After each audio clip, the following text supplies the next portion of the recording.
Allô, bonjour, bonjour, bonjour.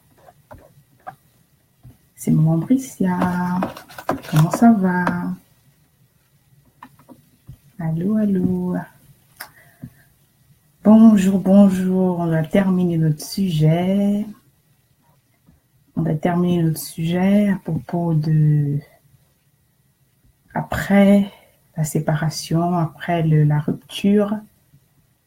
Qu'est-ce qu'il faut faire? Quelques astuces que je vous donne. Quelques conseils. Connectez-vous, il n'est pas trop tard, ok? Invitez vos amis, s'il vous plaît. C'est maman Bricia. Comment allez-vous? Faites-moi un coucou si vous êtes connectés. Connectez-vous, s'il vous plaît.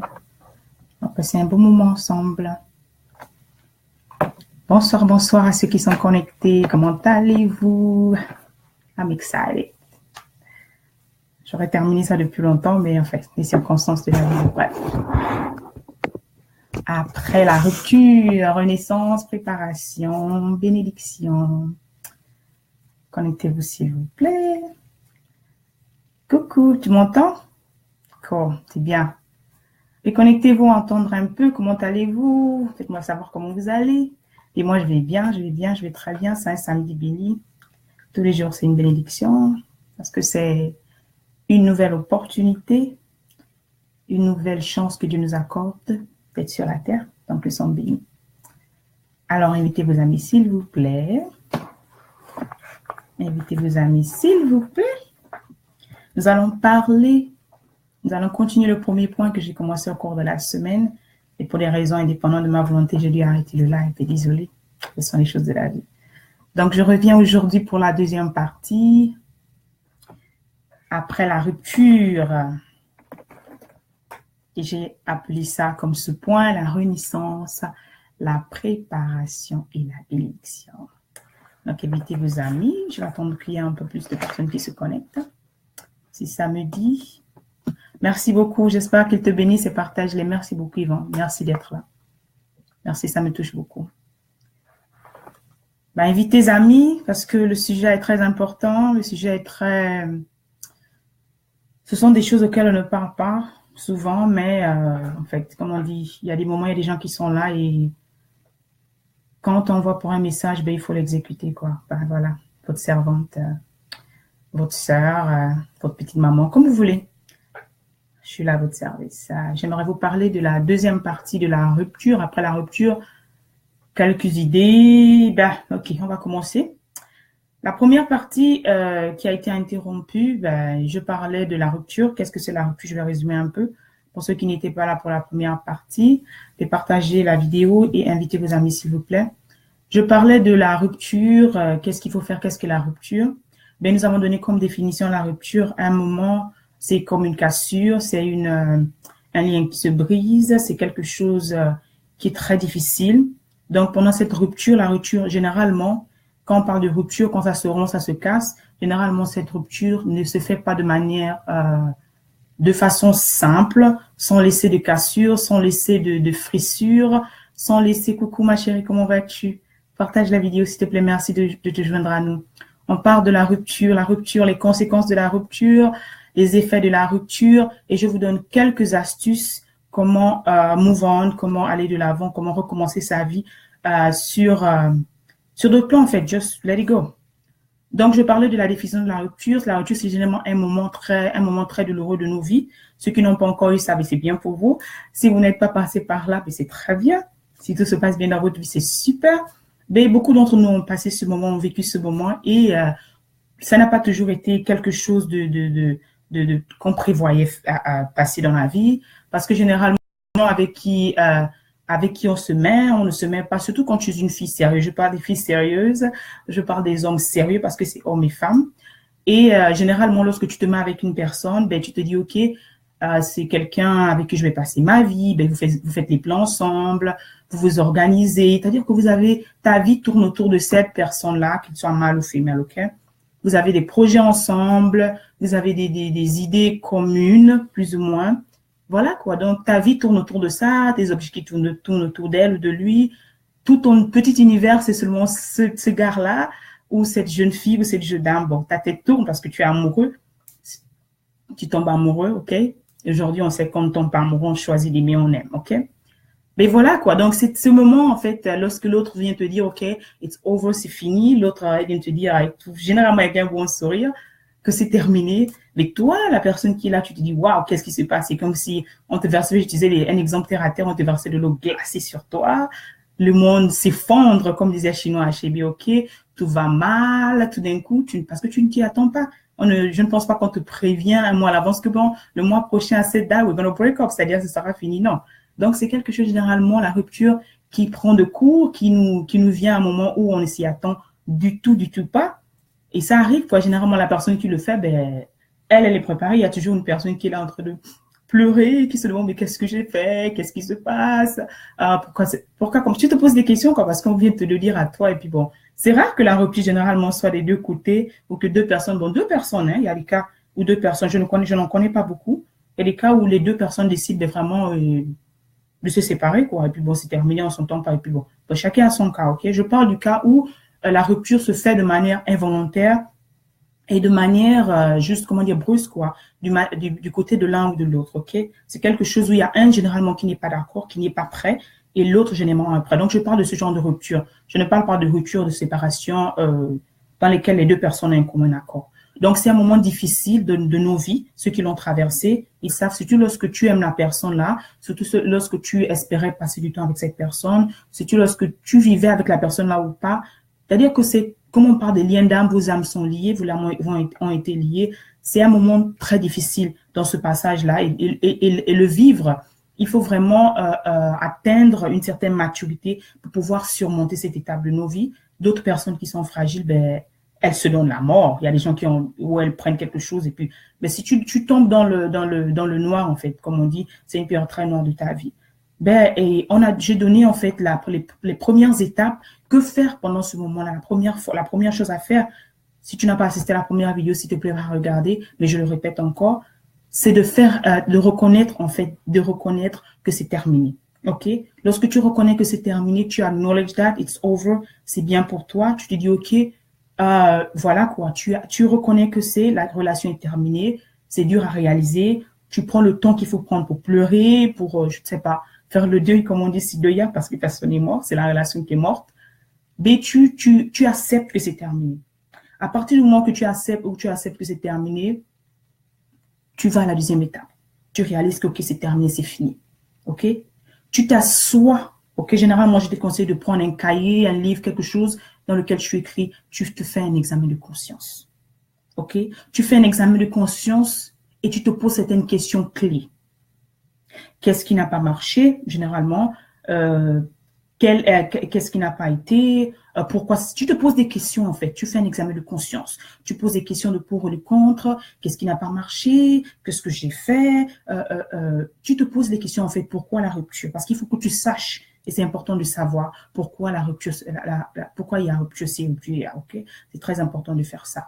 Donc après avoir fait une analyse, comment dire, tu te fais une autocritique, tu te poses des questions sur tous les aspects du plan, de la question, pourquoi ça s'est passé, qu'est-ce qui s'est passé.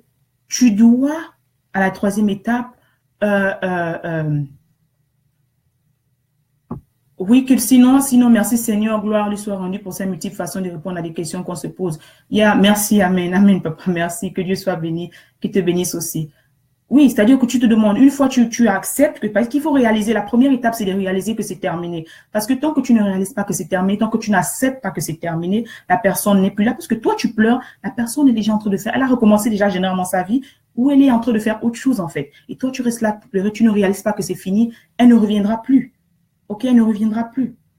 Et donc, tu dois accepter. Donc, tu acceptes. Et la deuxième question, tu dois faire un examen de conscience. Tu dois t'asseoir, faire un point de ta vie, où est-ce que tu te situes. Donc, je te dis de prendre un cahier, où est-ce que tu te situes dans ta vie.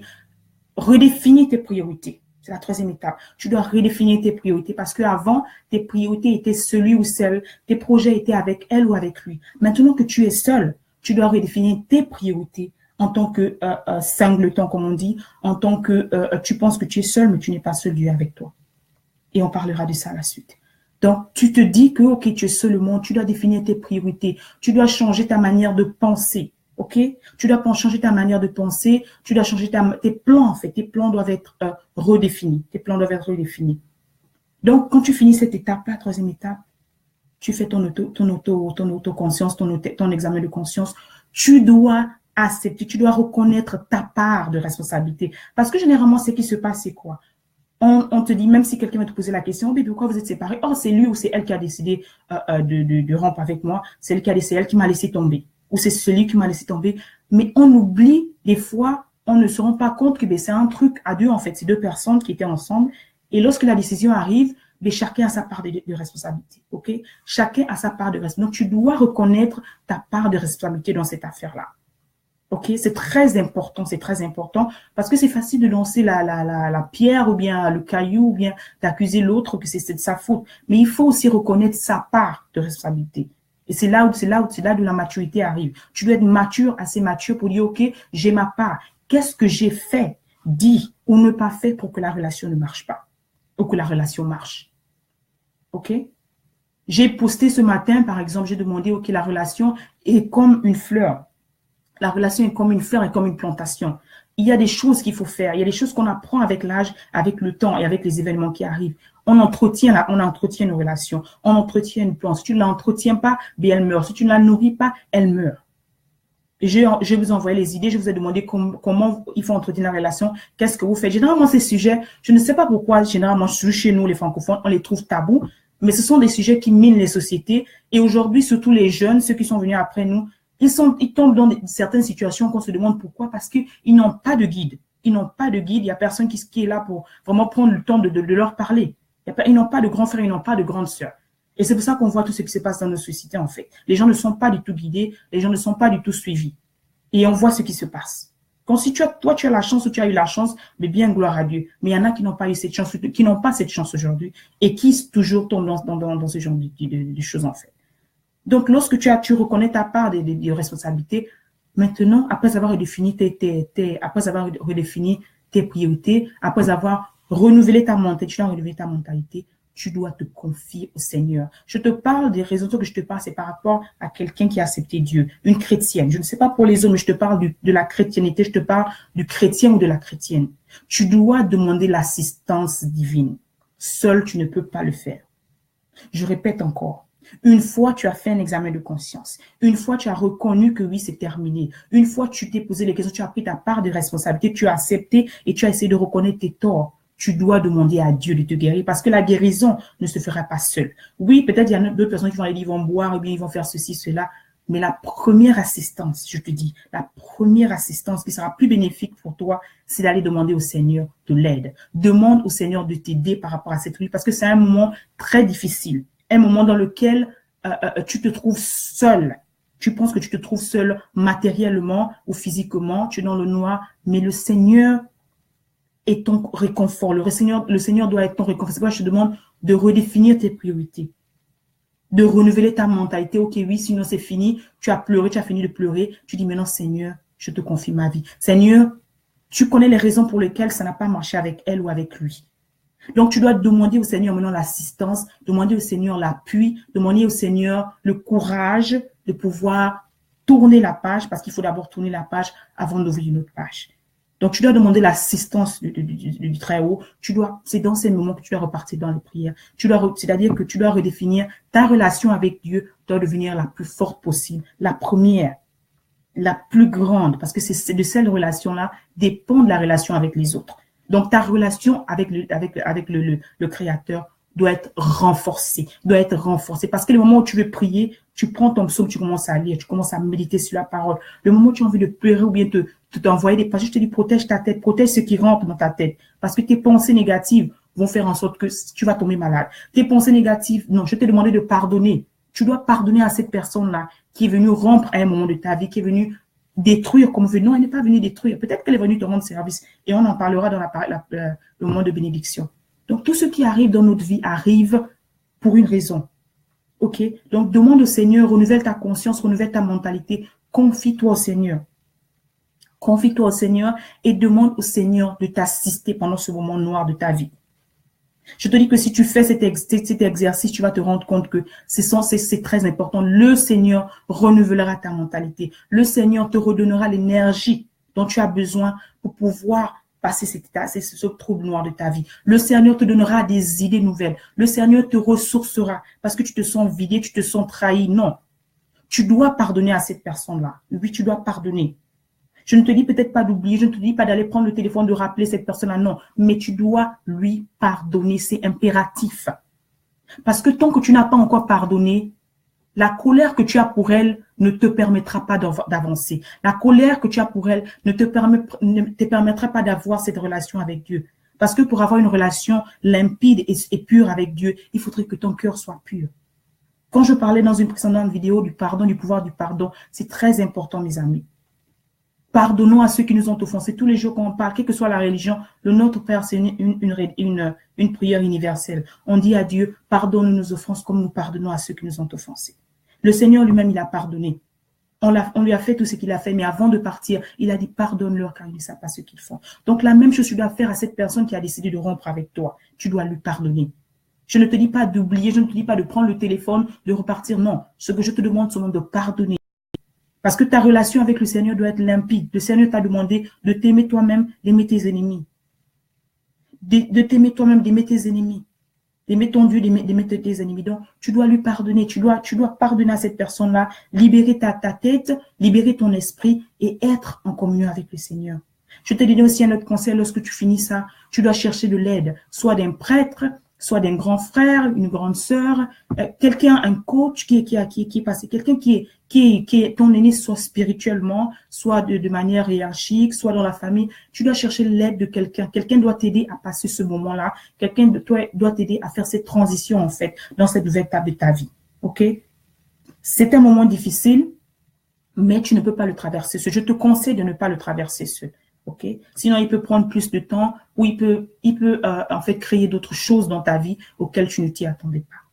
Donc, ça, ce sont les premières étapes que je t'ai données, les différentes étapes. Comment, en fait, après la rupture, qu'est-ce que tu dois faire? Donc, tu dois faire ces 5 étapes. OK? Maintenant, après la rupture, OK? Tu as fini de faire ces étapes, tu as fini de faire ces exercices.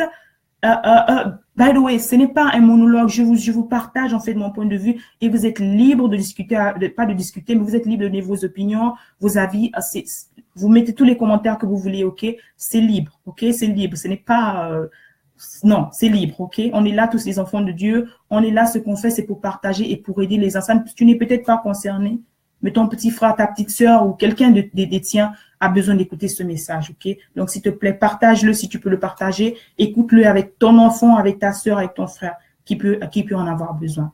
Donc, lorsqu'on a fait ces étapes-là, après la rupture, je t'ai parlé de renaissance. C'est la renaissance. Je te rappelle la renaissance lorsqu'on parle de la renaissance dans l'histoire. Qu'est-ce qui se passe, la renaissance? C'est une nouvelle saison de ta vie qui commence. Ici, de l'autre côté, on parle des différentes saisons. Il y a l'hiver, il y a l'automne, il y a l'été. Donc, pendant le printemps, tout renaît, ok? On peut considérer que cette étape, ce moment de rupture, c'était l'hiver, ok? Voilà, c'était froid, tu étais en deuil, comme on dit, mais lorsque tu reviens à toi, tu renais, ok? Tu renais complètement de tes cendres comme un phénix et tu dois te refaire une beauté, comme on dit, oui. Tu dois te refaire une beauté tant physique, tant morale, tant émotionnelle et spirituelle. Ok, la première beauté d'abord, c'est la beauté spirituelle. Je te dis que tu dois faire ta rencontre ou bien tu dois renforcer ta relation avec le Seigneur. C'est très important. D'accord? Tu dois faire cette étape, c'est très important, très important, très important. On ne le dira jamais assez. Parce que de ta relation avec le Seigneur dépendra ta relation avec les autres. Si tu n'as pas encore accepté Christ dans ta vie, je ne sais pas quoi te dire. Je ne sais pas comment te convaincre parce que c'est pas à moi de te convertir, c'est à toi-même. Mais je te dis, je te parle en tant que chrétien. OK? C'est important que tu refasses la renaissance dans la vie du Christ. Accepte que tu as besoin de l'aide du Christ. OK? Lorsque tu fais ta renaissance spirituelle, c'est très important. Tu es une femme quand tu es un homme, tu dois t'occuper de toi-même physiquement. Parce qu'il y a certains de ce moment-là, on se néglige, on se dit que bon, tout va bien, on se laisse, les cheveux et tout. Non, tu as besoin de t'occuper de ton aspect extérieur. C'est très important. Une fois l'intérieur est guéri, une fois l'intérieur est pur, ton aspect extérieur est très important. Très, très, très important. Tu dois t'occuper de toi-même. Il y a par exemple des activités que tu n'avais pas l'habitude de faire parce que tu étais avec l'un ou avec l'autre. recommence. Je t'ai parlé de faire du sport. Fais du sport. Fais du sport. Il y a une petite vidéo que j'ai mis. Comment être une femme, excusez-moi, comment se sentir une femme heureuse. Et je t'ai donné juste une petite vidéo peut-être de 3 ou 4 minutes juste pour t'encourager. C'est très important. Écoute-la, c'est juste des petites idées que je te donne à moi, que je partage. Ok, ce sont juste mes idées que je donne, mes avis. Ce n'est pas universel, ce n'est pas la vérité. Et écoute-la, ok. Et je vais te répéter ça encore. Fais du sport, repars. Peut-être à cause de l'autre, tu n'avais pas le temps d'aller faire du sport, repars faire du sport. Apprends à marcher, apprends à te faire plaisir, apprends à tu te remets en fait, redécouvre les passions, redécouvre quelque chose que tu aimes faire. Il y a peut-être tu aimais par exemple peindre, tu aimais par exemple aller regarder aller regarder un film et l'autre n'aimait pas aller regarder un film. Tu aimais par exemple, je ne sais pas, il y a quelque chose que tu aimais faire que tu n'as pas pu faire parce que tu étais dans ce moment-là, parce que l'autre te prenait le temps qu'il fallait, parce que c'est pas facile lorsqu'on est en relation. Donc, pendant ce moment-là de renaissance, redécouvre-toi. Ok, redécouvre-toi parce que tu t'es perdu dans cette relation. Tu dois apprendre à te redécouvrir. Tu dois apprendre à te faire une beauté intérieure. Tu dois apprendre à te faire une beauté extérieure. Fais du sport. Occupe-toi de toi-même. Ok, occupe-toi de toi-même. Parce qu'il y a personne qui peut prendre soin de toi-même plus que toi-même. Mange bien, apprends à manger bien, apprends à dormir. Ne fais pas ce qu'on dit la malbouffe parce que tu vas aller manger. Tu as, comment on appelle ça, ne sois pas, on appelle ça emotional eating ici. Ne mange pas, ne fais pas en sorte que la nourriture soit ton réconfort. Parce que lorsque tu vas faire ce moment, même si tu l'as fait pendant un moment, ressaisis-toi, contrôle ce que tu manges, contrôle ce que tu manges. Parce que tout ce que tu manges, tu deviens tout ce que tu manges. Je le dis dans mes posts. Tout ce que tu manges devient ton corps. Tout ce que tu manges se transforme en toi. Et petit à petit, ça peut te causer des maladies, le cancer, l'obésité, tout ce qu'on voit, l'hypertension, c'est relié à l'alimentation. Donc, c'est très important, c'est très important. Ceux qui viennent de me rejoindre, nous parlons de la deuxième partie de la rupture. Après la rupture, nous parlons de la renaissance, la préparation, la bénédiction. Donc là, nous sommes dans la renaissance. Partagez cette vidéo.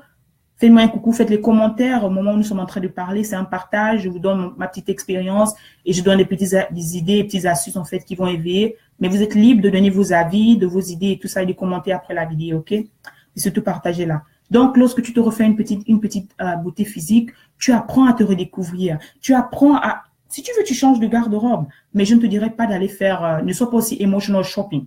Ne fais pas en sorte que cette étape de ta vie parte, en fait, te permet d'aller dépenser de l'argent. OK? D'aller dépenser de l'argent que des fois tu n'as pas parce que tu veux satisfaire ce bien. C'est pour ça que je te dis de sécuriser ta relation avec le Seigneur. Parce que la relation avec le Seigneur, parce que tout commence de l'intérieur. OK?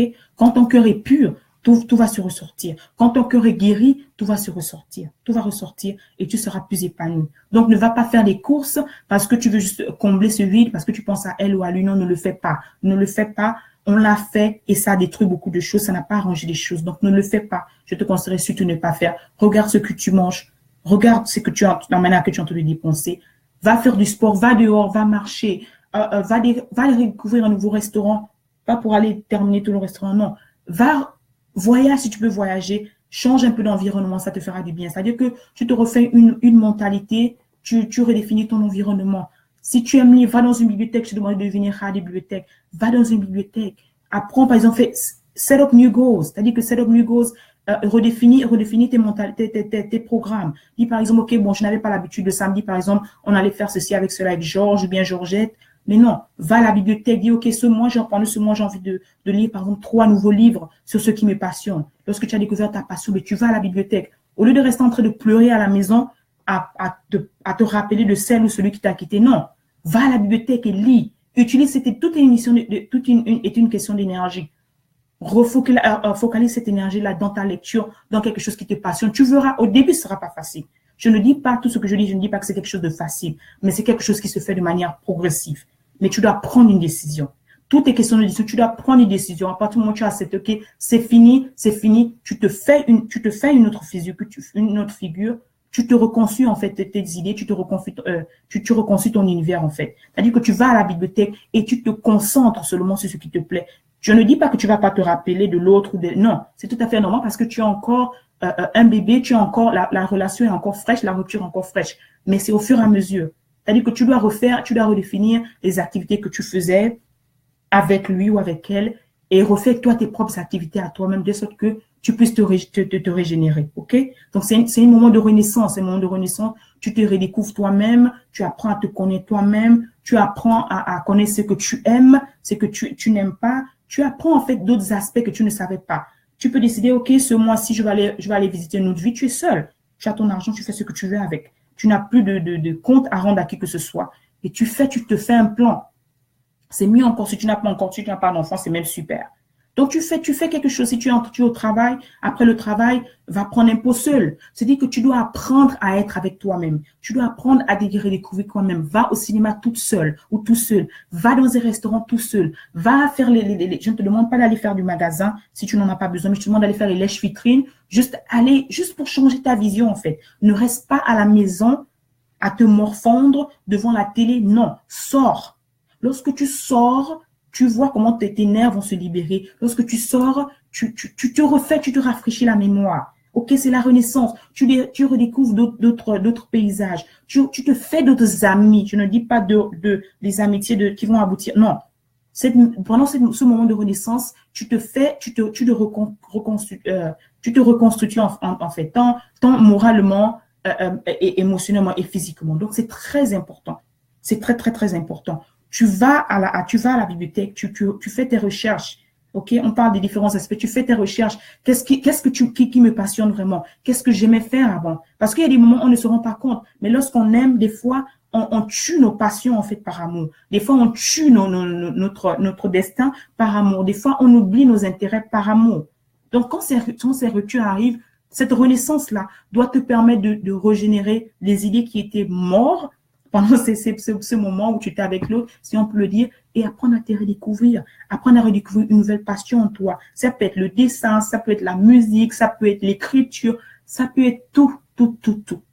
OK? Tu dois apprendre à passer du temps seul, tu dois apprendre à méditer toute seule. C'est pour ça que je t'ai dit au début, la relation avec le Seigneur doit devenir number one dans ta vie. La relation avec le Seigneur, parce que de la relation avec le Seigneur, tu apprendras à connaître ton identité. Tu apprendras à connaître qui tu es. Tu apprendras à connaître le but, parce qu'il faut connaître la raison pour laquelle tu es sur cette terre. Tant que tu ne connaîtras pas la raison pour laquelle tu es sur cette terre, tu passeras le temps juste à suivre les autres. Parce que you have a purpose. Tous ceux qui sont sur cette terre, ta date de naissance n'a pas été faite au hasard. Tes parents n'ont pas été choisis au hasard. Le pays dans lequel tu es né n'a pas été choisi au hasard. Même si en ce moment tu ne connais pas ou tu ne comprends pas. Mais tout a une raison. Tout a une raison. La nature, chaque arbre dans la nature a sa fonction. OK? Donc, tu dois apprendre à redécouvrir qui tu es. Tu dois savoir qui tu es. Tu dois connaître ton identité en Christ. Tu dois connaître ton identité dans la vie. Tu dois connaître qui tu es, en fait. Où est-ce que tu vas? Donc, c'est un moment de reconnaissance, un moment de renaissance, un moment d'autocritique, mais aussi d'auto-éveil, en fait. D'auto-éveil parce que, en ce moment-là, tes sens sont plus libres. Tu apprends à te redécouvrir. Tu apprends à te redécouvrir. Tu vas créer d'autres relations. Va dans des séminaires. OK? J'allais faire ce live depuis longtemps, mais j'étais à un séminaire de plusieurs. Donc, va dans des séminaires, fais des rencontres, tu feras des rencontres, sont des collègues, tu feras des amis. C'est-à-dire que ton cercle doit s'élargir en fonction de tes intérêts. OK? Tu dois changer tes intérêts, tu dois changer ta vision des choses. Donc, c'est très important. Ce moment de reconnaissance-là, de renaissance est très important. Très, très, très important, mes amis. Des fois, on néglige, on se dit, OK, ça va, ça ne va pas et tout ça. Et puis, bon, c'est fini. Non, ne fais pas le deuil. Tu te réveilles après avoir prié. Lève-toi. Pick it up where you pray. En anglais, dress no matter what. Wake up, dress up, put your makeup and go. OK? C'est-à-dire que tu te lèves le matin, je te dis de regarder dans le miroir. Tu te fais très belle ou tu te fais très beau, très mignon. Tu t'habilles bien, tu sors. Tu sors, la vie ne s'arrête pas là. Après la pluie vient le beau temps.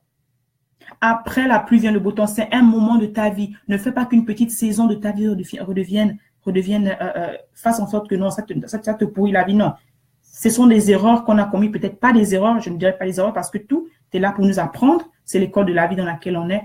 Mais tu apprends de ça et puis tu continues. Tu apprends, ne reste pas là, ne te stationne pas dans ce moment noir, comme on dit.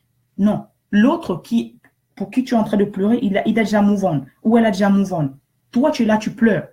Mais le moment que tu pleures, tu peux utiliser ce moment-là pour te reconstruire.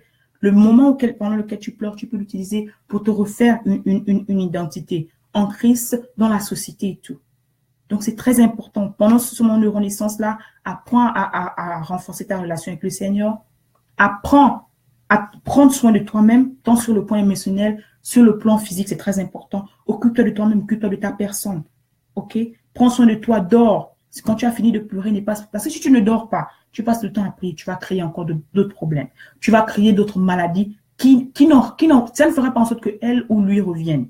OK? Tu vas rester là à pleurer. Non, c'est pour ça que je te donne ces astuces, en fait. Sors, fais du sport, va à la bibliothèque, lis des livres, change. C'est-à-dire que tout ça, en fait, c'est faire en sorte que tu changes d'idée, en fait. Parce que tout ce sur quoi on se concentre, en fait, s'amplifie. Si tu passes le temps à dire, OK, tu restes là, tu te morfonds sur toi-même, tu pleures, en fait, ta tête, en fait, on demande de contrôler sa pensée, tes idées, en fait, sont seulement tirées vers le négatif. Ça ne t'apporte rien du tout. Et lorsque tu vas te réveiller un jour dans le miroir, tu vas voir que tu as les cernes, ton visage est devenu tout noir, tu as pâli, en fait. Tu as pâli, tu as pris un coup. Donc, ça ne vaut pas le coup, ça ne vaut pas la peine. OK, morphon. Donc, tu dois sortir, tu dois faire une renaissance. Je ne dis pas, OK, je ne dis pas que c'est une chose facile à faire. Je ne dis pas que c'est quelque chose, tu te lèves, OK, après la rupture. Non. Ce sont les étapes à poursuivre, OK? Ce sont les étapes qui arrivent, mais c'est un moment, c'est comment dire, ça va en échelon, OK? Mais tu dois, comme c'est pour ça que je te dis que tu dois faire, premièrement, accepter. Une fois que tu acceptes, tu prends la décision. C'est une décision que tu dois prendre, OK? Tu te fais violence, même si tu as envie de pleurer. Quand tu as envie de pleurer, tu ouvres la bouche, tu te mets à genoux, tu pries et tu demandes à Dieu. Tu demandes à Dieu de t'aider. Tu jeûnes s'il fallait le faire. Et c'est même important que tu le fasses. OK? Parce que je t'ai parlé de la purification spirituelle, de la reconnexion avec le divin.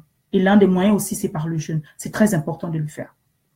Donc, pendant cette période de renaissance, tu redéfinis qui tu es, tu apprends, tu te refais d'autres connaissances, tu apprends tu peux voyager, va voir d'autres endroits, va dans les conférences, refais d'autres amis, va au cinéma toute seule, apprends à dire que souvent on se met avec les autres, on ne se connaît même pas soi-même. Est-ce que tu te connais? Est-ce que tu connais tes goûts? Est-ce que des fois on suit seulement les goûts des autres, mais on s'oublie soi-même parce qu'on n'a pas pris le temps de se connaître soi-même. On n'a pas pris le temps de savoir ce qu'on aime, ce qu'on n'aime pas. Donc ce moment de renaissance en fait te permet de redécouvrir la petite personne qui est en toi, de redécouvrir l'âme qui est en toi. C'est-à-dire que ton âme doit se régénérer, ton âme doit se revitaliser. Donc c'est très important. C'est pour ça que j'appelle ça renaissance parce que la renaissance est un moment très important dans la vie d'un être humain. La renaissance est très important. Tu as été un petit sommeil, c'était l'hiver, maintenant c'est le printemps, tu dois renaître. Que tu le veuilles pas, tu peux pas empêcher que les fleurs renaissent. Les fleurs renaissent au printemps automatiquement. OK? Donc c'est juste un petit moment, ça peut prendre le temps que ça prendra, mais tu dois renaître, tu dois te lever. You gotta pick it up. Donc après avoir fait l'état de renaissance, on passe à l'état de préparation. D'accord? L'état de préparation, le célibat n'est pas une malédiction. Ou bien le fait d'être seul après ce moment, non, ne te dis pas que, voilà, je suis la personne la plus maudite du monde, qu'il m'a laissé ou elle m'a laissé, c'est terminé. Non, ce n'est pas terminé. Qui sait, c'est peut-être le début de quelque chose de glorieux, parce que comme je le dis toujours et je le crois, c'est le Seigneur qui a la dernière, comme on dit, ton but, comme on dit, l'homme propose, Dieu dispose, on dit en français. L'homme propose, Dieu dispose. Donc tu peux avoir tous les plans que tu veux, tu peux avoir eu des plans avec cette personne-là, mais peut-être ce n'est pas la personne qu'il te fallait. Peut-être ce n'est pas la personne qui correspond au désir que Dieu avait pour toi. Peut-être ce n'est pas la personne qui correspond au plan que Dieu avait pour toi. Parce que là, on se base aussi sur l'aspect extérieur. Oui, je ne dis pas que c'est mauvais.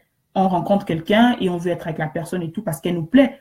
Mais on ne prend pas le temps de poser les questions à Dieu, de se poser des questions à nous-mêmes et entre nous, de date. C'est pour ça que ce moment de date est très important. C'est un moment de préparation.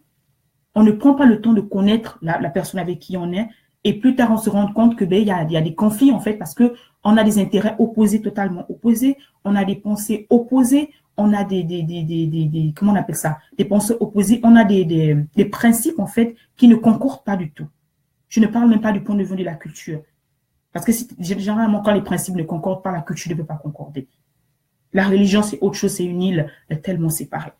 Mais je suis aussi l'une des personnes, c'est pas parce que vous avez de religions différentes que ça ne peut pas aller. Il y a des gens qui sont des religions différentes et qui vivent parfaitement. Donc la religion, ce n'est pas un moyen ça ne devrait pas être le moyen, en fait, de ne pas se marier ou de se séparer. La religion, c'est pas du tout. Dieu est amour et les religions sont partout, ok? C'est le même message. Que tu pries à genoux, que tu pries debout, c'est le même message. C'est mon avis à moi, ok? Donc, pendant ce moment de préparation, tu apprends à te connaître, ok? Tu apprends à te demander, en fait, est-ce que vraiment vous étiez ensemble? C'est-à-dire que c'est un moment de préparation. Tu te prépares maintenant, lorsque tu as fait le 2, tu te prépares maintenant à être la meilleure version de toi-même, ok? Tu as compris que oui, c'est terminé avec l'autre, avec elle. Tu refais maintenant ta vie, ok? Pas refaire ta vie, aller encore tisser une relation tout seul, c'est trop tôt, mais tu apprends à te connaître, tu apprends à te faire une préparation, en fait. Parce que pour être en relation, pour aller dans une relation qui puisse aboutir au mariage, il faut que tu sois prête. Tant l'homme et tant la femme. Donc, il y a une préparation qui doit se faire, qui se fera avec la bénédiction. OK? Donc, pendant ce moment de préparation, tu dois te poser la question. OK, femme, si c'est une femme, je parle parce que je suis une femme. Es-tu prête? Parce que des fois, ce moment peut arriver, tu n'étais pas prête. La raison pour laquelle la séparation est arrivée, peut-être tu n'étais pas prête.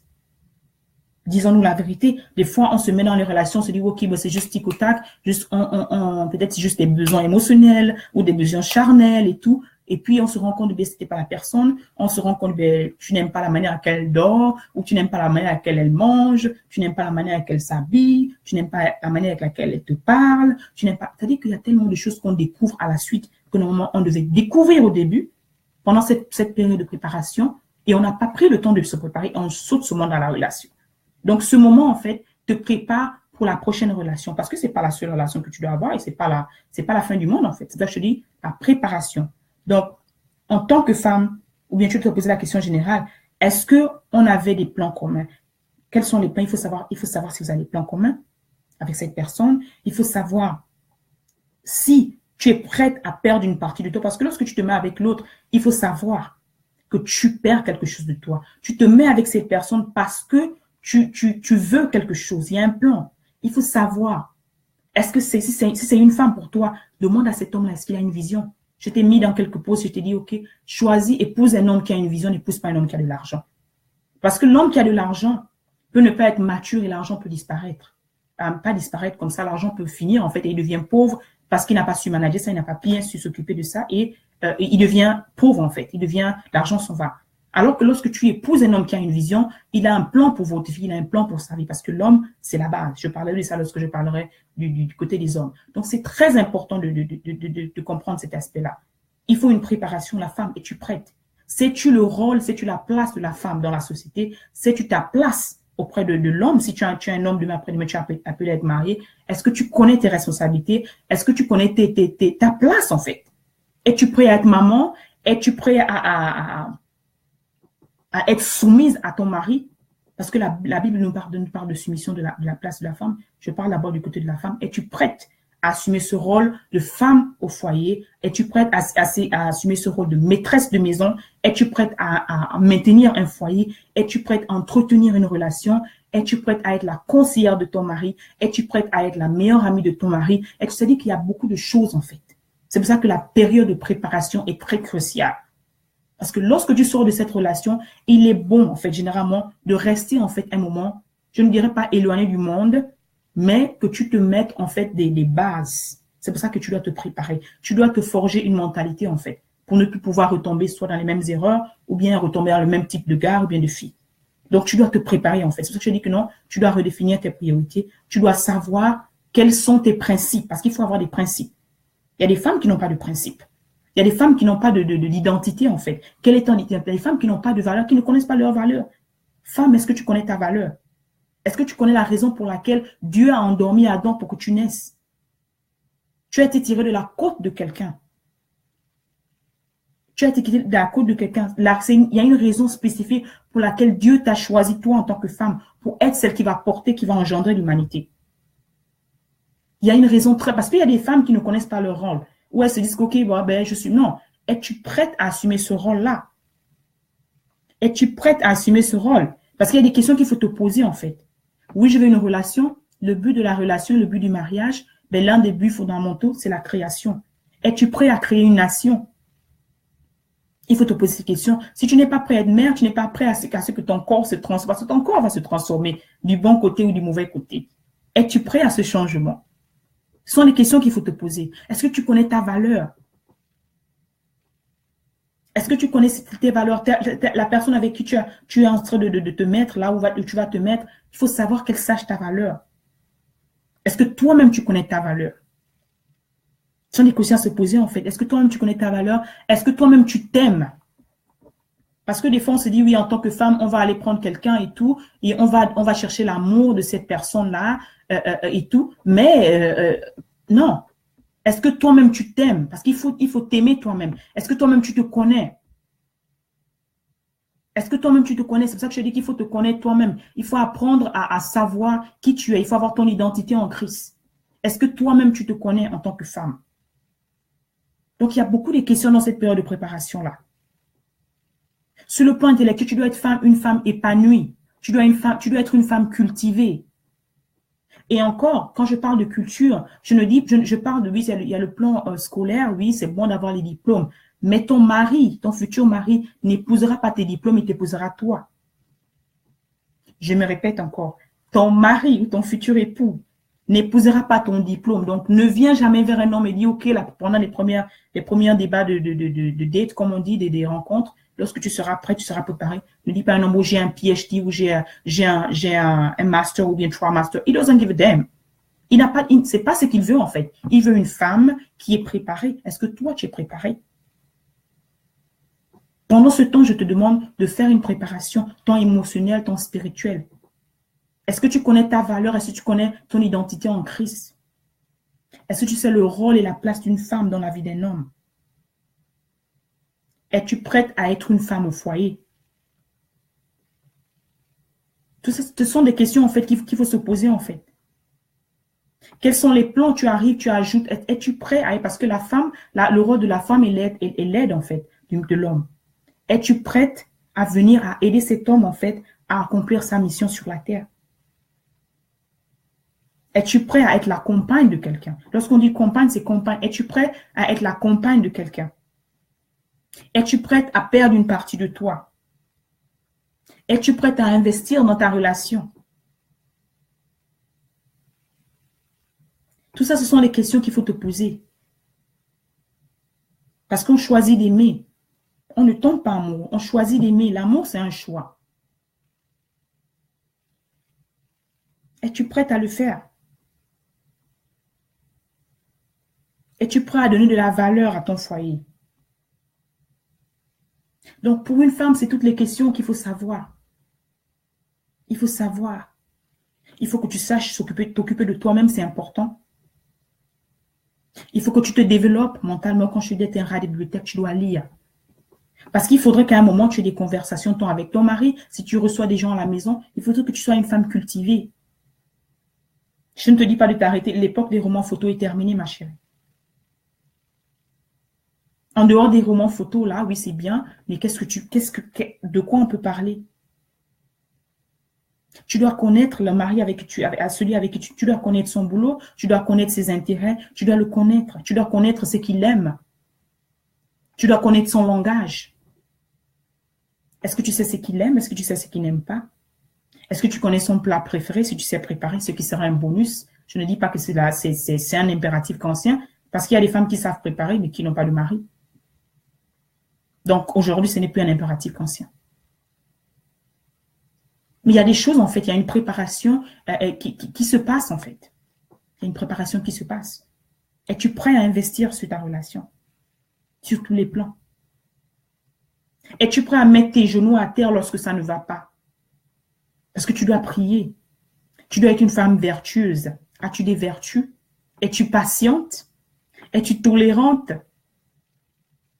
Tout ça, c'est le plan, c'est le côté de la femme, en fait. Tout ça, c'est sur le côté de la femme. Es-tu une femme battante? Donc, c'est très important. Ça, c'est le côté de la femme. Maintenant, du côté, et il y a beaucoup d'autres aspects, Maintenant, du côté de l'homme. Du côté de l'homme.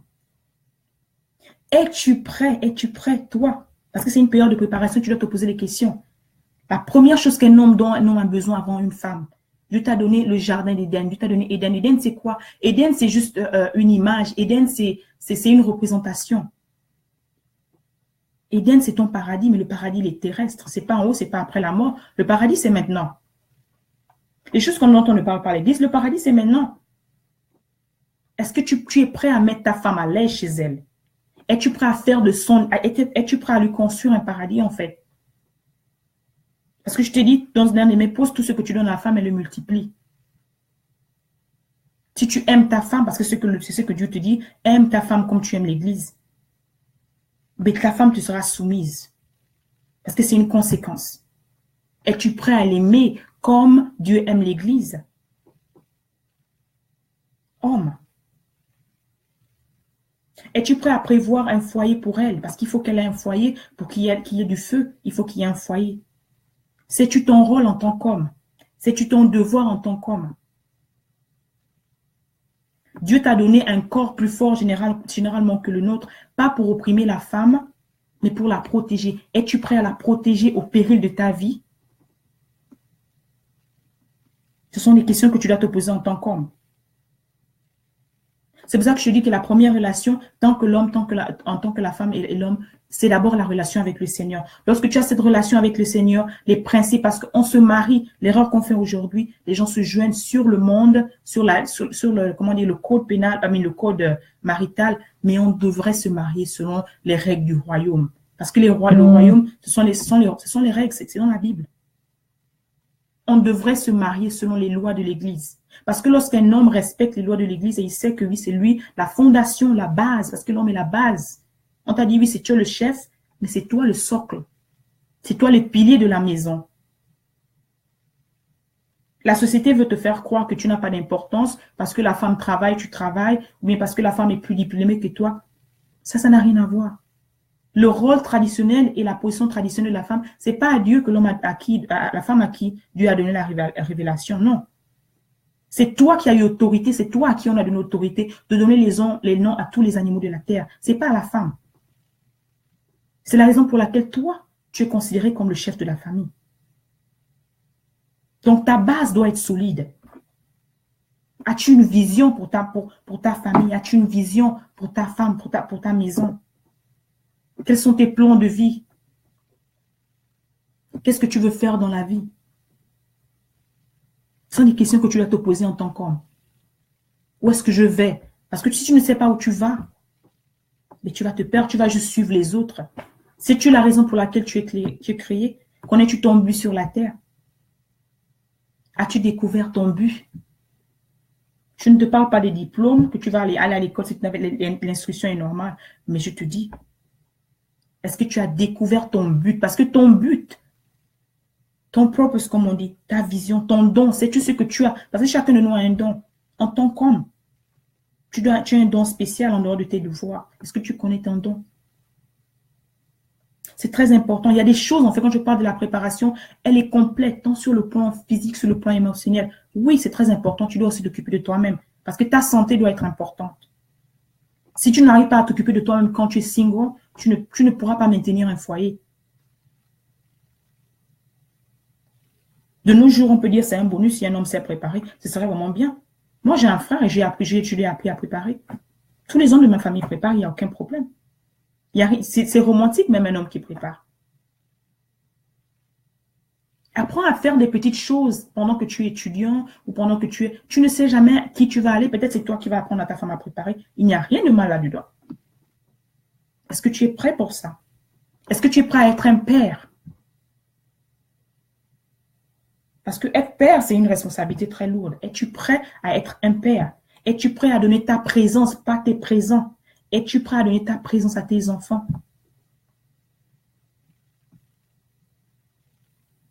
Es-tu prêt à investir dans ta relation? Es-tu prêt à faire de ta femme ta priorité? Es-tu prêt à faire de ta femme ta meilleure amie, ta compagne? Ce sont des questions que tu dois te poser en fait. Lorsque je te dis laisse les bars, ton copain dehors ne doit pas devenir ton meilleur ami. Ta femme doit devenir ta meilleure amie. Tu ne peux pas laisser ta femme dans la maison et aller dehors. Je vous ai demandé d'arrêter les seconds bureaux et tout ça là. Vous avez des femmes qui sont à la maison, vous êtes dehors, vous faites autre chose. Mais cette période de préparation là, ce sont des erreurs à éviter justement parce que tu n'étais pas préparé. Tu ne sais pas ce que tu veux. On ne va pas se marier parce qu'on voit tout le monde se marier. On ne va pas se marier parce qu'on veut aller. Non. Non, il faut savoir. Le mariage, c'est une mission. Le mariage, c'est un ministère. On ne va pas se marier parce qu'on se dit, OK, il y a ceci. Non, c'est pour ça que tu as besoin de cette période de préparation, de savoir où tu vas, de savoir avec qui tu vas, de connaître la personne. Connais-tu les langages de l'amour de ta femme? Parce qu'il faut la connaître. Sais-tu ce qu'elle aime, ce qu'elle n'aime pas? Sais-tu ce qui la fait sourire? Connais-tu ses parties sensibles au cas où elle est énervée? Il y a des fois des mots que tu peux prononcer et puis elle se libère. Est-ce que tu connais ces petits mots? Pour tout ça, il faut apprendre à la connaître. Et pendant cette période de préparation, en fait, à ta nouvelle vie, il y a beaucoup d'exercices que tu dois faire. Il y a un renouvellement de mentalité que tu dois faire. Et ne fais jamais l'erreur, que ce soit homme ou femme, ne faites jamais l'erreur d'amener les erreurs passées, en fait, dans une nouvelle relation. Parce que cette période de préparation, je te demande d'oublier tout, de mettre tout à la poubelle. Ce qui s'est passé est passé. Ne commence jamais une relation sur la base d'une autre. Ne compare jamais un homme ou une femme, ton ex, à celui qui est là. Ne le fais jamais. Ce sont les erreurs que beaucoup commettent. Ne le faites jamais. Il faut apprendre à donner la chance à chacun. Car tu ne sais pas celui qui vient. Peut-être c'est le bon ou la bonne. Je ne dis pas que c'est le bon, mais je dis de ne pas faire l'erreur de les comparer. C'est une erreur très grave. Ne le fais pas. C'est pour ça que c'est très important que cette maturité spirituelle arrive, parce que cette maturité spirituelle va t'apprendre à redéfinir tes priorités, à revoir ce qui est bon, ce qui est OK sur le plan de Dieu, et de vivre selon les principes divins. Donc, c'est très important. C'est très, très important. Es-tu prêt à cultiver la femme? C'est ton jardin. On parle d'Éden. L'Éden, c'est un jardin. Un jardin d'Éden. Dieu vous a mis tous les deux dans le jardin d'Éden. Lorsque tu arriveras à trouver la côte de ta côte, es-tu prêt à entretenir cette femme que tu vas trouver soit à l'état brut ou à l'état normal? La femme, Dieu ne te donnera jamais une femme complète. Si tu cherches une femme complète, toi, homme, si tu cherches une femme Beyoncé et toutes les stars, non, c'est la femme de tes rêves. Dieu te donnera un produit brut. Ce sera à toi, homme, de la modeler, de la façonner à ton image. Pour ça, il te faut le travail. Es-tu prêt pour ça? Parce qu'il y a des hommes, souvent, là, tu vois, une fois, il prend la peau fiquée dehors, pimpante, là. Quand elle rentre au foyer, là, elle devient une loque. Après les enfants, qu'est-ce que tu fais? Si ta femme a changé d'appui, tu dois prendre cette femme-là. Tu l'inscris dans une salle de sport où tu vas faire le sport avec elle. Tu dois l'encourager. Tu dois l'encourager. Es-tu prêt à le faire? Es-tu prêt à être là si même il y a quelque chose qui se passe dans sa vie et qu'elle n'ait plus cet aspect-là? Es-tu prêt à l'aimer toujours, au-delà des apparences? Tout ça, ce sont des questions qu'il faut se poser et c'est pour ça que cette maturité, en fait, spirituelle doit naître. Ce n'est pas une raison, la raison pour que ta femme change d'aspect physique, d'aller dehors. Non, non, non. Je vous ai posé des questions au début. Comment faire, en fait, pour entretenir sa relation? Il y a des choses que tu dois faire. Quand tu connais ton partenaire, tu connais ta partenaire, tu dois apprendre à la satisfaire. C'est ça ta mission. Le bonheur de l'autre empiète sur ton bonheur à toi. D'abord, tu dois être heureux toi-même. Je dis que tu dois être heureux avec toi-même. Tu n'attends pas l'autre pour te rendre heureux. C'est l'erreur que beaucoup commettent. Tu n'attends pas l'autre pour... L'autre te complète. L'autre apporte quelque chose. L'autre ajoute quelque chose et ensemble, vous êtes tout. Mais l'autre ne va pas te donner le bonheur que tu n'as pas. Si tu n'es pas heureux seul, tu ne seras jamais heureux dans un ménage. Si tu n'es pas heureux seul, tu ne seras jamais heureux avec quelqu'un d'autre. Oh, je pensais que je me suis mariée parce que je voulais être heureux. Non, non. C'est-à-dire que tu es une personne qui a besoin de faire le travail personnel. Il ne fera pas ça pour toi. Ça veut dire que tu demanderas, c'est un travail, c'est Dieu qui doit te rendre heureux. Parce que ta relation et ton amour avec le Seigneur doit te mettre, you need to be whole. Tu dois être tout, en fait. Tu dois te sentir complet, en fait.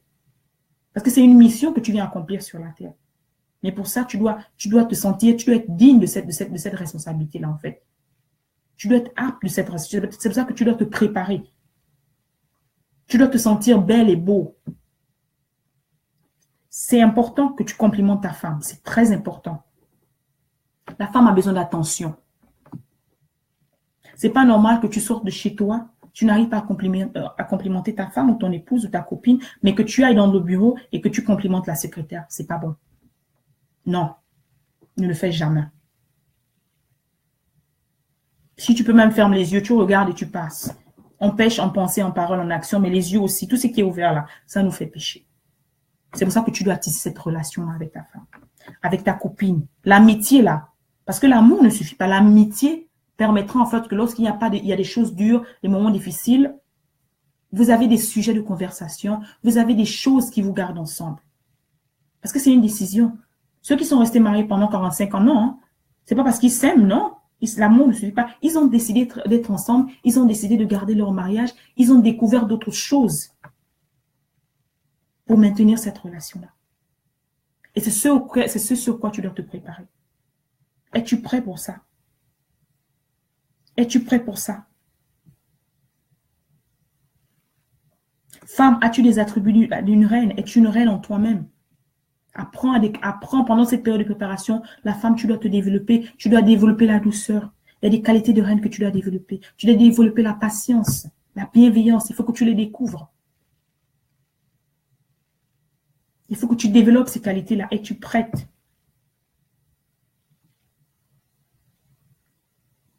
Es-tu prête?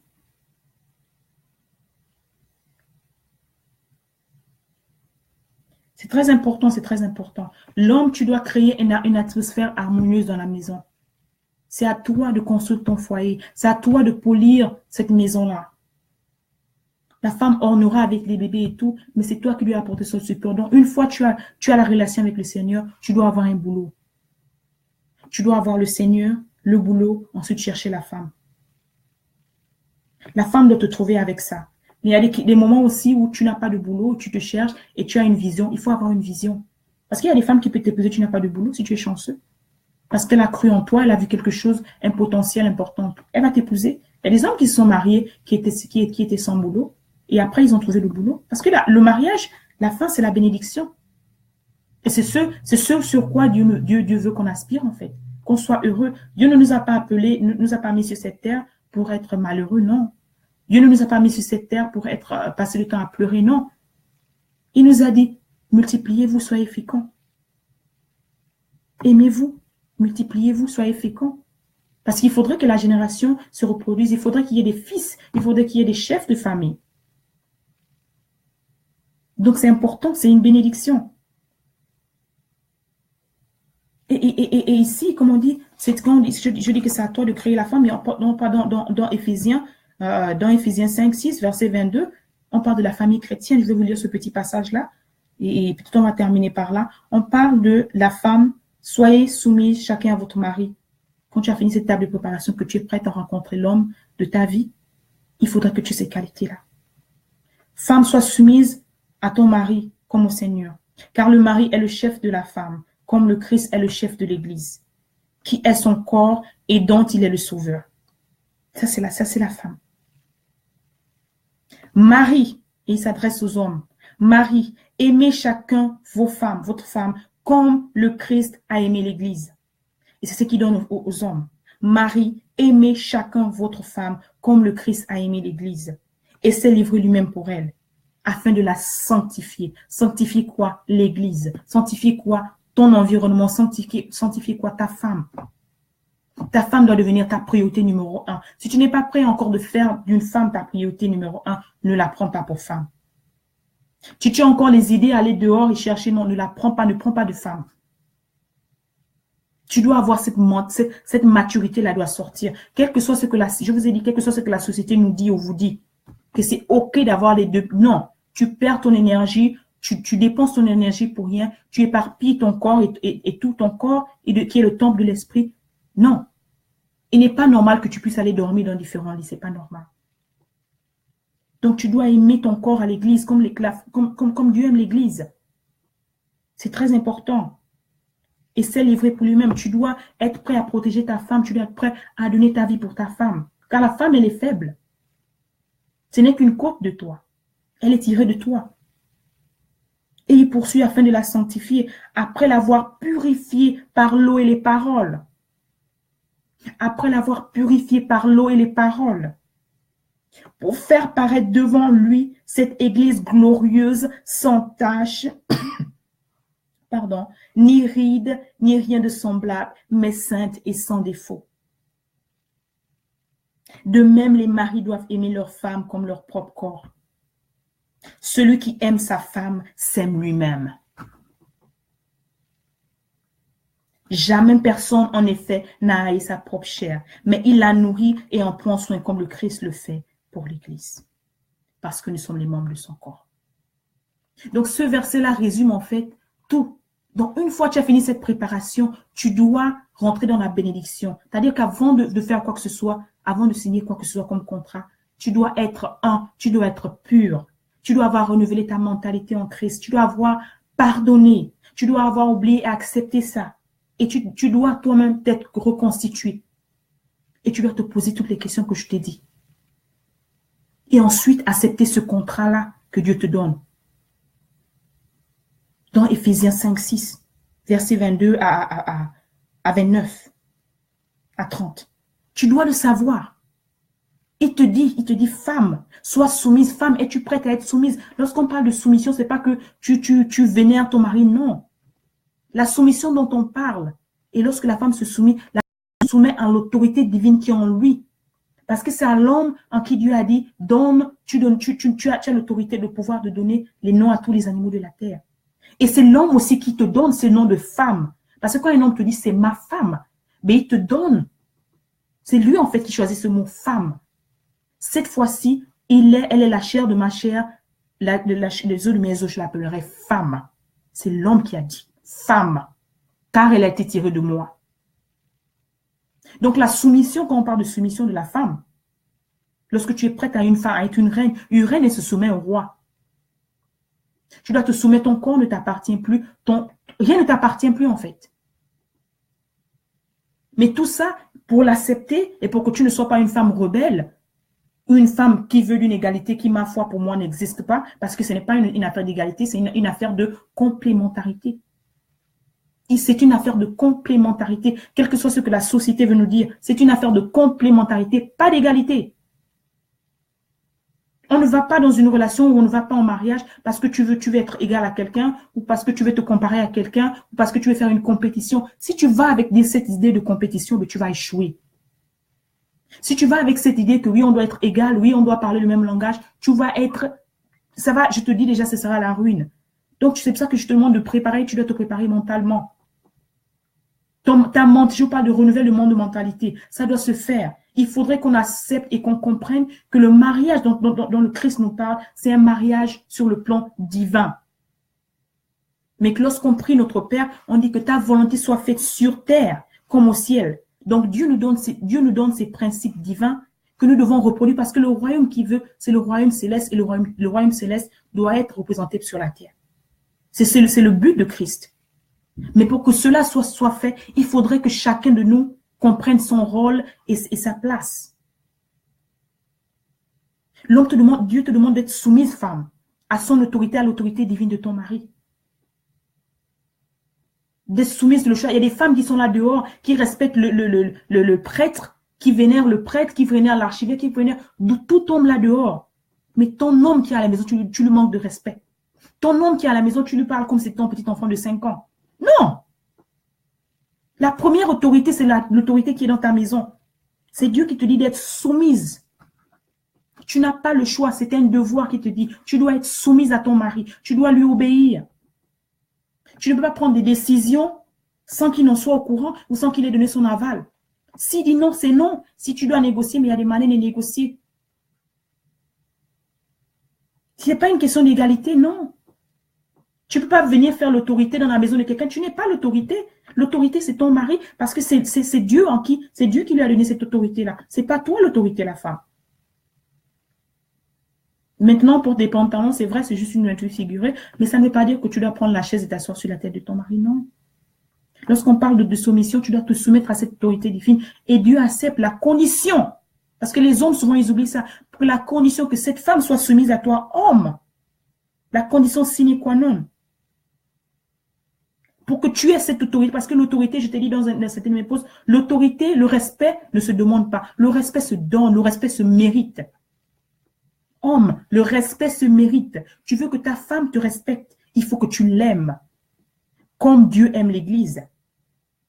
Il faudrait que tu la protèges. Il faudrait que tu mettes un toit sur sa tête.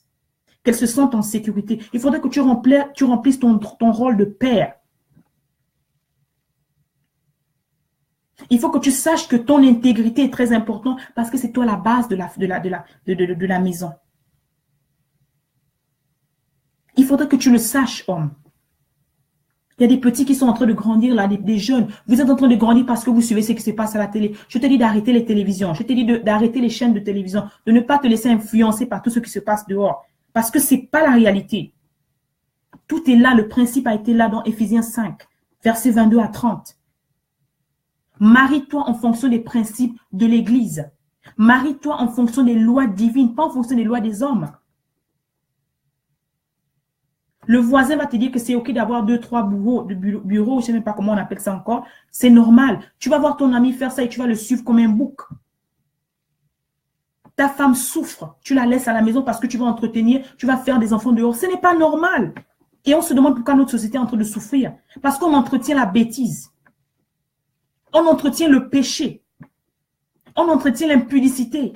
Ce n'est pas normal. Quand tout a été tracé déjà ici. Homme, aime ta femme comme j'aime mon église. Aime ta femme comme ton propre corps. Lorsque tu prends soin de toi-même, lorsque tu t'aimes toi-même, tu te regardes au miroir, tu es content. La femme que tu as en tête, la femme que tu regardes dans les magazines, là, la femme que tu regardes dans les films que tu n'es pas supposé regarder, là. Elle est dans ta tête. C'est à toi de faire de cette femme qui est là, qu'on t'a donné juste le... Peut-être qu'elle elle est noire avec les taches, tu l'as rencontrée. Tu sais la raison pour laquelle quand on va à l'église, là, quand tu te maries, si on parle d'un point à terre, le père, si le père est vivant, pour ceux qui ont les bénédictions, la chance encore d'avoir leur père, lorsque ton père t'amène à l'église et enlève ta fille et te la confie, toi, monsieur, ça veut dire que toi, tu as la charge maintenant de son enfant. Parce que le père, avant que la femme ne se marie, c'est le père qui s'occupe de sa fille. Mais il te la prend et te la donne à lui, à toi. Et te confie sa fille. Pour que tu l'aimes comme tu t'aimes toi-même. Pour que tu l'aimes comme Dieu aime l'église. Tu as la responsabilité de ta femme. Tu as le devoir et le droit de la polir. C'est pas normal que lorsque tu la prennes dehors, qu'elle est bien et qu'elle vienne dans ton foyer et qu'elle passe le temps à pleurer. Les larmes qu'elle doit verser doivent être des larmes de joie. Pas les larmes de tristesse. Et pour cela, il faudrait que tu aies renouvelé ta mentalité en Christ. Il faudrait que tu arrêtes d'écouter ce que les amis et regarder ce que les amis font, mais de construire ton foyer. Il faudrait que tu sois un homme intègre. Lorsque tu signes ce papier et que tu mets la bague sur ce doigt-là, il faudrait que tu respectes tes vœux. Dieu te demande d'aimer ta femme comme le Christ aime l'Église. Tu veux une femme qui est belle, tu veux une femme intelligente, mais n'hésite pas à investir là-dessus. Parce que tu investis sur toi-même, c'est ton corps, la femme. Elle a été tirée de ta côte, tu te rappelles? On t'a endormi, tu ne sais pas ce qui s'est passé entre Dieu et la femme. Tu ne sais même pas ce que Dieu a fait, on ne nous explique pas qu'est-ce qu'il a fait pour que l'homme s'endorme, mais il s'est endormi pendant qu'on enlevait cette côte, une partie de toi. Donc quand tu trouves ton autre moitié là, et vous devenez un là, mais quand on te regarde là, on dit oui, derrière un grand homme se cache une femme. Mais la femme est à l'image de son homme. Je t'ai posté que ce que tu donnes à la femme, elle va le multiplier. Lorsque tu aimes ta femme comme ton propre corps, tu t'occupes d'elle. Si elle est bête, ce n'est pas une raison pour laquelle pour l'insulter ou pour aller raconter ou pour aller dehors. Non, elle est bête, mais paye les cours. Paye les cours pour qu'elle soit intelligente. Inscris-la dans les séminaires si tu as les moyens de le faire. Elle ne s'est pas préparée. Des hommes qui savent préparer, apprends-lui à préparer. Ce n'est pas une raison parce qu'elle ne s'est pas préparée que tu vas aller voir une autre femme dehors. Non. Si toi tu sais préparer, ou tu as une soeur qui peut lui apprendre à préparer, mais fais-le. Ce n'est pas une raison d'aller la rabaisser. Non. Si elle ne connaît pas, peut-être qu'elle est orpheline. Ça ne fait pas d'elle une mauvaise femme. Si elle n'arrive pas à se maquiller, elle ne sait pas se faire. Mais paye-lui les salons de coiffure. C'est à toi, c'est ta femme. C'est ton pot de fleurs. C'est ta plante que tu dois entretenir. C'est ton jardin que tu dois entretenir. Les Anglais disent happy wife, happy house. Quand ta femme est heureuse, tu es heureux, tout le monde est heureux. On voit des hommes dehors, tu regardes la femme, tu te dis, mais c'est une femme mariée ou c'est une femme célibataire? Elle est toute misérable. Et l'homme est poncé, comme on dit chez nous. Est-ce que c'est normal? C'est elle qui te fera les enfants. Mais tu n'arrives pas à t'occuper d'elle déjà sans enfant. C'est avec les enfants que tu vas t'occuper d'elle. Homme, aime ta femme comme tu t'aimes toi-même. Investis sur ta femme. N'écoute pas ce que les autres disent. Oh, elle va te quitter. Non. Une femme en qui tu investis, une femme que tu aimes, que tu respectes, elle te sera automatiquement et naturellement soumise. Parce que c'est ce que Dieu demande qu'elle fasse. Mais pour ça, il y a des choses que tu dois faire. Pour ça, il y a des choses que tu dois faire. Si tu vois qu'elle est vie, tu dois enlever tout ce qui est mauvais sur elle. Tu dois la laver. Tu dois l'enlever sans tâche. Elle doit devenir sans tâche. C'est dedans qu'on dit. Afin de sanctifier après l'avoir purifiée de l'eau et des paroles. Tu dois l'aimer, tu dois la couvrir d'amour, de mots doux. Dis-lui que tu l'aimes, même si elle le sait déjà. Remercie-la lorsqu'elle te fait quelque chose de bien. Même si un petit truc. Envoie-lui des mots doux. Montre-lui que tu es là, la femme a besoin d'attention. Montre-lui que c'est elle. Elle doit être le centre de ton univers. Oui, elle doit être le centre de ton univers. C'est comme ça que tu l'aimes, parce que tu te regardes tous les matins. Tu dois regarder ta femme tous les jours. Et lui dire que je t'aime, lui dire que tu es belle. Elle a besoin de ça. Elle a besoin de ça. Tu dois enlever toutes les impuretés. Tu dois la polir. Tu dois la molder à ta manière. C'est toi qui fais. On n'épouse pas. Aucun homme n'est parfait, aucune femme n'est parfaite. Mais c'est chacun. Tu fais de chacun. Tu feras de ta femme une femme parfaite. Tu feras de ton homme un homme parfait. C'est un travail qui se passe à deux. Ce n'est pas un travail tout seul. Donc après cette période de renaissance, je parlais, c'était la deuxième partie de la rupture. Après la rupture, je t'ai parlé des différentes étapes. Pour conclure, je t'ai donné des différentes choses à faire, la reconnaissance, l'acceptation et tout. Maintenant, les 3 étapes, la deuxième partie, c'est la renaissance, la préparation et la bénédiction. Donc, c'était mon petit partage. J'espère que tu as aimé. J'espère que tu vas partager ça. Comme je dis souvent, ce sont des conseils gratuits. Tu n'es pas obligé d'être d'accord avec ce que je dis, mais je le dis en fonction de moi-même. Je le partage. Je ne suis pas obligé de le faire, mais je le fais. Et j'espère que ça va édifier certains ou certaines, parce que c'est très important. La société nous veut nous dire autre chose, mais la Bible te dit autre chose. Donc j'aimerais aujourd'hui que tu prennes la décision d'avoir cette préparation, d'être cet homme-là, cette reine, de te préparer à être une reine pour une femme. Après la rupture, ce n'est pas la fin du monde. Après la rupture, c'est la renaissance. Après la rupture, c'est la préparation. Après la rupture, c'est une bénédiction, parce que tu dois te préparer à vraiment celui ou celle pour qui Dieu t'a destiné, ok? Et savoir ensuite que la personne, choisir la personne avec prudence, savoir que cette personne-là est vraiment la personne qui remplit elle et toi, vous avez les mêmes objectifs, elle et toi, vous avez les mêmes rêves, si on peut le dire, pas toujours les mêmes intérêts, parce qu'ils peuvent différer, pas toujours les mêmes envies, parce qu'ils peuvent différer, c'est normal, vous êtes différents, mais savoir que vous avez un plan, savoir que cet homme que tu veux épouser, ben, il a un plan, il a une vision pour sa fille, pour sa famille, que c'est un homme de principe, donc tu dois avoir les qualités d'une reine en tant que femme. Tu dois être prête à être soumise à ton mari. Et homme, tu dois apprendre et tu dois comprendre que tu dois aimer ta femme comme tu aimes l'Église. Ok, allez, c'était Maman Bricia. Si vous avez des commentaires, des questions, faites-les en dessous de la vidéo. Ben, je serai de répondre. Et bien voilà quoi. Et je vous souhaite un bon samedi. Et puis bon, dans la paix du Christ, je vous embrasse très fort. Je ne sais pas s'il y a des questions. Je vais attendre. Ou si là, en tout cas, mon train de me suivre, ben, j'ai terminé mon point. Je ne sais pas s'il y a des questions. Je vais attendre un peu.